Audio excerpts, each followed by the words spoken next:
we rejuvenated her with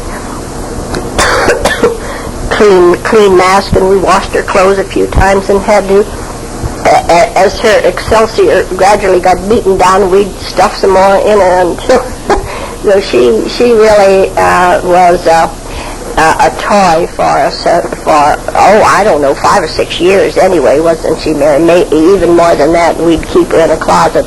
The guests would find her, house guests she'd fall out of the closet door when they'd open it, fall in their arms. They'd find her in their bed at night smoking cigarettes. She was a surprise, especially some new guests. They just anticipate how they were going to introduce Dora. They'd even talk about the other member of our family. I guess that can be closed now.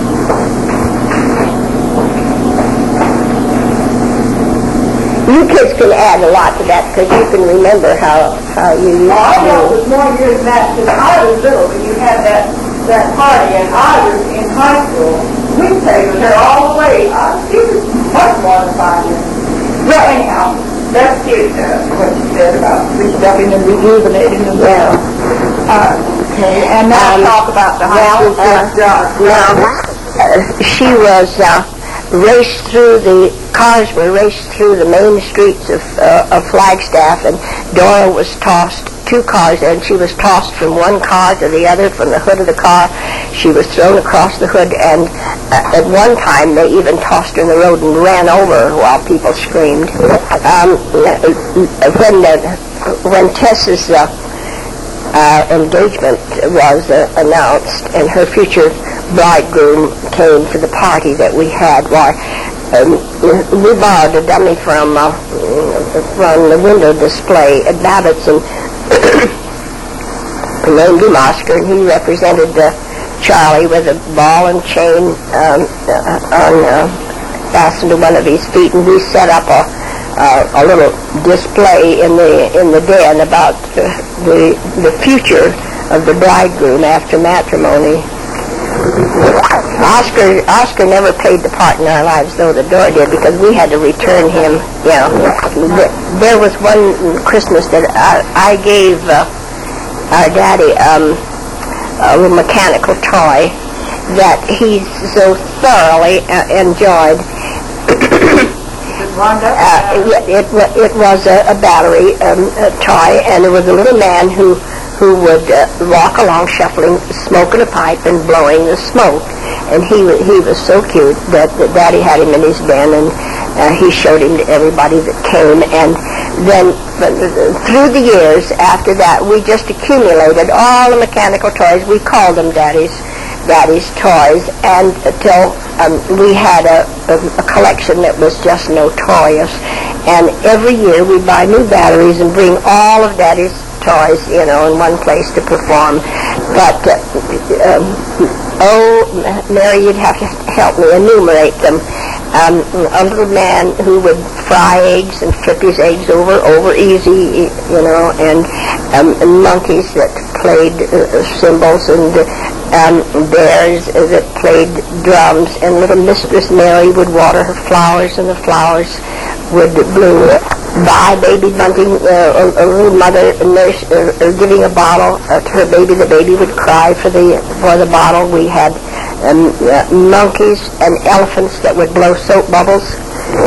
This bartender shaking up his cocktails, and then drinking it and getting red in the face. And we had a beautiful lion who would stand up on his haunches and claw the air and growl just in the most gorgeous way. He was one of my pets. And a cow that would moo, wag her tail, and her head go up and down, and would moo. And we have an old mother hen whose little chickens follow after, and she clucks for them. And we have acrobats tossing, clowns that toss balls up in the air. We have clowns that will turn somersaults clear across the room. We had, among our toys, memorably, we've had some perfectly wonderful toys. I wish we could have saved all of them. We had a little dog house with a dog that when you called it, I believe we called sharply the word the Spot as his name, and he would come bursting out of the dog house. We had a little scary Ann that you pushed a little lever at the back, and her hair all stood straight up, and we always said that was really Mary's doll because Mary's hair was so straight. And I don't know whether I've told you how Mary, as a small child, would always cry when we'd wash her hair because we missed my curls and she didn't have a curl in the world. We had an adorable monkey that is so real looking, and we still have many of these dolls. And our daddy came up with a clever little name of Jujuboo, and he was really our pet. He didn't perform in any way, but he was so dear to ride on your back and play with. We really should tell something about Joe and his collection of dolls when he was small, because well, we had the Big Bad Wolf, and we had Snow White and the Seven Dwarfs, all dressed in velvet suits, and they are dolls I'd say about 12 inches tall or so, and we kept those as our little treasures through the years. We still have them in the family, and we have many of these stuffed animal dolls. We had Charlie. Joe loved stuffed toys. He loved dolls, and so we bought him dolls, character dolls, like Uncle Sam, Charlie McCarthy is the Big Bad Wolf, and he had a hobby. He had several horses and a number of dogs and rabbits, and Joe was so imaginative and so dear. He would take all his dolls together on the living room floor and put on a whole show for us, each one, and every time it was different. He could just, he used to even put on a whole football game for us all by himself. I made it a tradition that all the dolls in the family got a new dress for Christmas that I would sew and make, and they would come to the Christmas party. We'd bring them out Christmas Eve. All the dolls would be brought to the Christmas tree. So in the morning, all the old dolls had a new Christmas dress.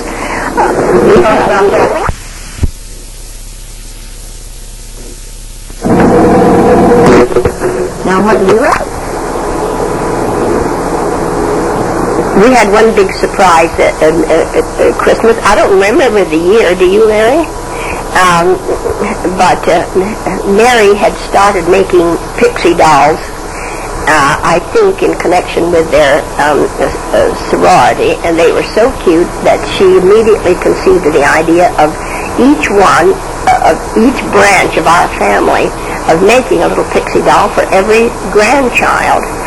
So she evidently set up a whole manufacturing institution, and they all chose individual shirts for each family, and everybody came. They worked for days and nights to get all these little dolls made, each with the name of each grandchild on their head, and they have little green caps, and they're regular little gremlins, and they are adorable.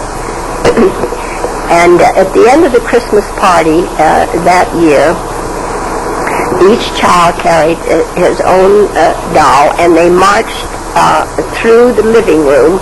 They had seated Daddy and me in big chairs, and they came singing through some little happy song that they composed for Grandma and Grandpa, and they filled our arms with all of these 33 baby dolls, and they are so adorable that we've used them year after year for decorations at our Christmas. They all get to come to the Christmas party like all the other dolls, and they really are a little family treasure. They are just precious. One big laugh that we had at Christmas, I was looking around for a gift I liked to give the girls, and even the son-in-laws, some little package at our Christmas party, and it just happened that there was a whole bunch of red nightgowns with red lace sheer lingerie type of thing at the store, and I bought 6 of them and gave one to each one of the girls, and suddenly they, after opening their package, they disappeared, and they came waltzing in as a chorus wearing these nightgowns and doing can-can and singing, we're just the girls who can't say no. It was a big laugh. The Sherman family and our family grew up very close together because our children were, practically the same age, and we played in the school orchestras together and all this sort of thing. And Mrs. Sherman she was such a community mother anyway, and she did so many kind and thoughtful things for us. She used to keep our daddy supplied with homemade soup, and she loved to cook for people. But she was really. So the Shermans came one Christmas. We had a Sherman table and a Eldon Ardrey family table and a Joe Babbitt section, and we got a lot of laughs out of the Shermans. Dr. Sherman was so shy, or seemed to be, but at our house he relaxed and he jiggled everybody on his knees, on his knee, and really cut up at the party that we had never seen him do before. And somebody double-dosed Pearl's drink, and she went to sleep in the big padded chair before dinner. And Grandma Muncie, when they were serving eggnogs, Grandma wouldn't take a second one because she claimed to be dizzy, and Emma Jean and Eldon Ardrey were serving the eggnogs, and they looked at each other and said, "Dizzy, Emma Jean, did you put the whiskey in the eggnog?" Eldon said, and Emma Jean said, "No, I didn't put any in, did you, Eldon?" And he said, "No, I didn't." So it turned out that the eggnog that Grandma Muncie was so dizzy on had absolutely nothing in it but eggs and cream and a little nutmeg vanilla. But Grandma was too dizzy to have a second. It's very interesting the way we grew up with the Eldon Ardreys, too. In the beginning, Eldon was our neighbor and a young man. He came here to teach violin at the college. And I'm sure that I told this story, how we'd give him his breakfast. He'd come over very, very early because he was our close neighbor living in a little cottage back at Elizabeth's house, right just across the alley from us. and he would teach the 3 oldest girls, he would teach them violin, a half-hour lesson. We'd give him his breakfast, and he would walk to school later. And he married Ruth Ardrey and went back to Kansas and brought his bride out. And our girls were very skeptical about anybody marrying Eldon because he was kind of an idol in our family, and they were very reticent about accepting her. And I think I told you about them climbing, peeking over there was a tall wall, board wall between their house and the alley, and they would not go with me to call on the new bride. They climbed the fence and peeked at her over the fence to make a judgment on her before we ever accepted her. They had to see whether or not she was acceptable. They were really sitting in judgment on the new bride. Well, it happened that their first child, Roger, was born almost at the same time that our boy, Joe, was born, and they grew up going through high school together and all. And then a few years after that, Ruth was to have another baby, And a great tragedy came about, came to us at that time. Ruth, at the time that the baby was born and she was in the hospital, they couldn't find the doctor anywhere. And it was the elderly Dr. Seacrest. And this emergency. The baby was on the way, and Ruth was in the hospital, and they finally found the doctor playing poker down in the jail. And so they get him up to the hospital. He delivers the baby and goes back to his poker game, and they suddenly realize there is another baby. It was twins, and he didn't even know it.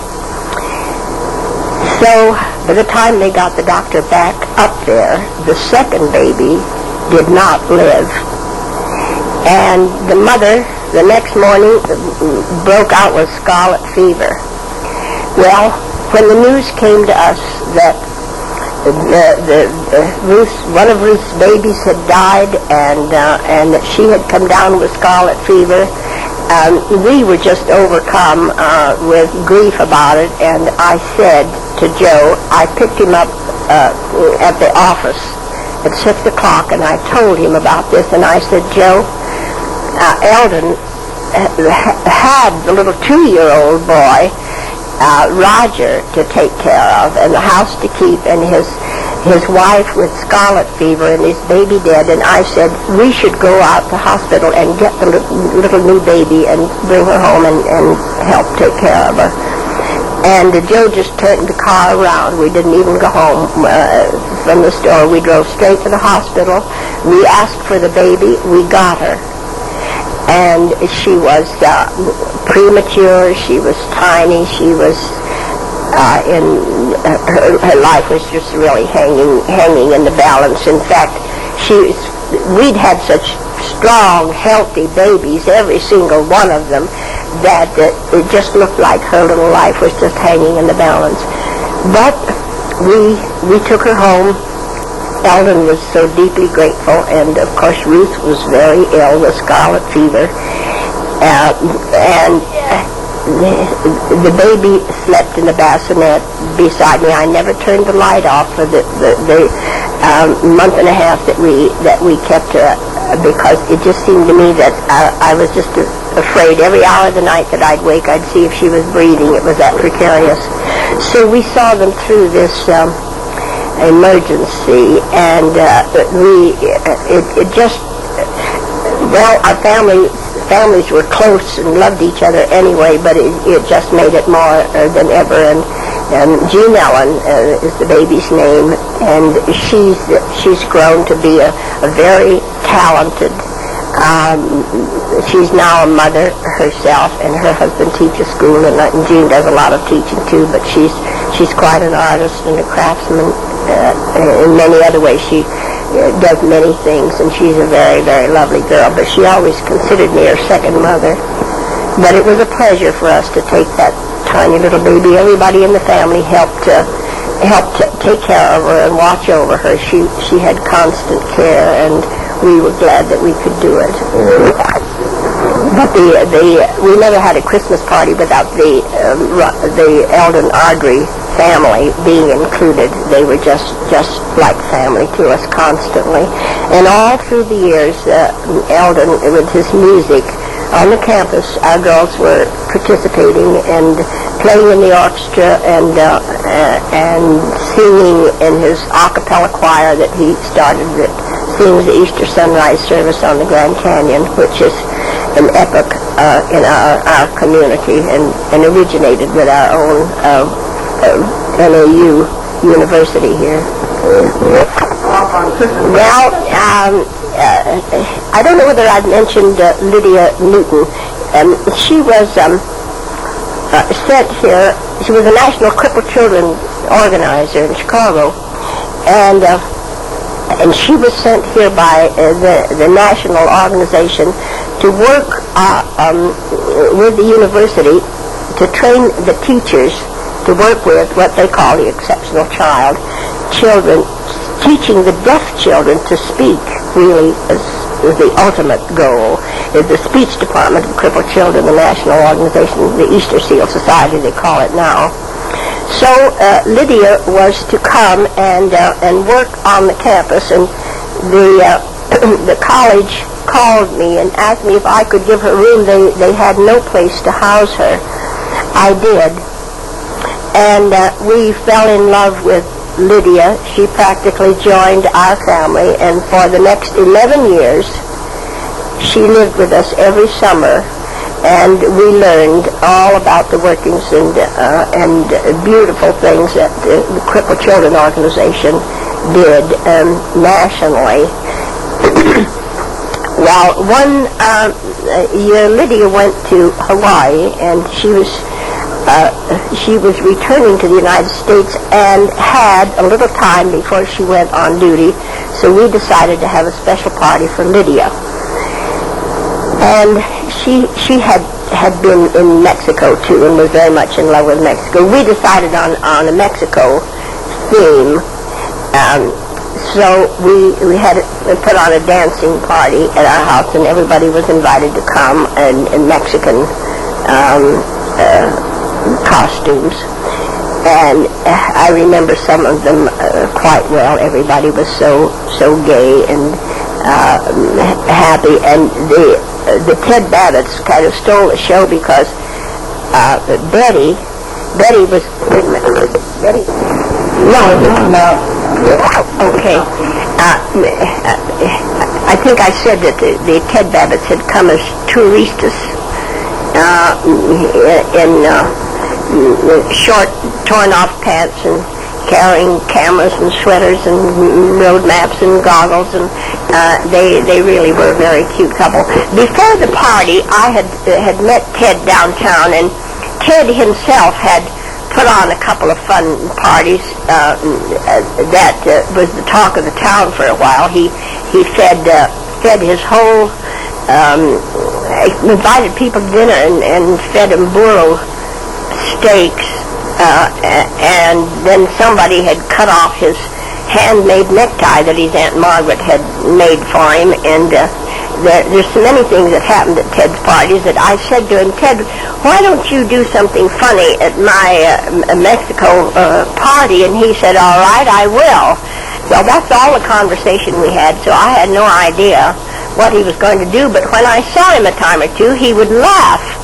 And I knew he had something up his sleeve, but I had no idea what it was. Well, it happened that I had planned that we would stage a Mexican revolution just for fun, because in those days there was revolutions everywhere, and especially in Mexico. So I planned to elect Ralph Bilby. You could always tease Ralph, and he was such a good sport at the party. So we elected by acclamation. We elected him El Presidente and put him into a big high chair, and then the revolution that was organized, the rebels were organized on the front porch, and they come rushing in, screaming Mexican slogans, lassoed Ralph and dragged him through the through the dance floor out to the porch. Well, just at that time, oh yes, they had guns going off, and it was quite a revolution. But the unexpected thing happened. Suddenly, the whole place was in pandemonium, and nobody knew what was happening, but there were pigeons turned loose in our house, I guess about 30, and they were darting and flying, and nobody had expected them, and the people were dodging and screaming and ducking under the tables, and the whole place went into absolute pandemonium. Ted Babbitt had captured these pigeons and turned them loose. Nobody knew what was going to happen. We found pigeons upstairs cowering behind the mirrors and all kinds of things the next day. But it turned the party into just hysteria. Yes, at that party we had a bullfight. I was able to get hold of a set of horns, and I patted them and put ties on them so that one of the men could tie them on their head, and somebody else was the bull that we threw a bear rug over him and had a little mask And so we staged a bullfight. We staged the senoritas dancing in competition, and we did their characteristic party stunt of having to dance and crawl under a stick, held at different levels. I don't know what they call that game, but they do it at all the Mexican parties. You see it on television every once in a while. And of course we had Mexican mariachis there to sing, and it was really a gay party. Lydia Newton's husband even came clear from Kalamazoo to be there. It's the first and only time that we ever met him, but that was his introduction to Flagstaff too. Lydia was so dear. Yeah, we used to have little contests at the parties, and some of the kind of fun ones that we had was have two men. One's labeled mother. I put a big sign on him labeled mother, and the other labeled child. And mother had to take the child by the hand and the suitcase of clothes and down one end of the room, put on the child everything that was in the suitcase, and then race the length of the dance hall to the judges' stand with her child all dressed, and it was a real fun stunt. The two men doing it, because we'd have a curly wig and we'd have a diaper and all these things. Well, yes, at one of the hotel parties, we had a big doll the size of a baby with all the baby clothes presented. We had the men choose sides, say 5 or 6 men on each side, and each side passed the baby doll along, and the men had to dress the baby, and they had fun doing that. And then we choose sides, and the captain of each side has to get down on his knees and his head forward, with his rear end sticking up, and everybody in the all of his team is given a plastic bag that they blow up with air, and in turn each one of them runs the length of the course and pops the bag on his rear, gives him a good spank with it. And this is kind of a hysterical stunt to do too. It's fun. One good little battle is when you blow up a whole lot of balloons, make a big bunch of them, and tie them on behind the two contestants, and they have to grasp each other's left hands, and with their right hand they have a rolled up newspaper, and then they have to break each other's rear end balloons with this rolled up newspaper, and it makes quite a battle. It's spectacular. There's a fun thing that I've passed around to different people, where you form a circle, and you pass either a beanbag or whatever you pass is supposed to be red hot. Usually I tried to pass something that was going off like an alarm clock, that was ringing, or it's like musical chairs. You play the music till it stops, and this red hot package you're supposed to pass from person to person. And these are all girls in the circle, and the one who's caught with the bag, the captain is told that he gets to put a pair of red bloomers on the winner. And when he opens everybody goes through the embarrassment of watching him put the red bloomers on her, and when he opens the box, it's a couple of red roses that he pins on her for surprise. But it's a fun thing, and it goes off, usually goes off real well.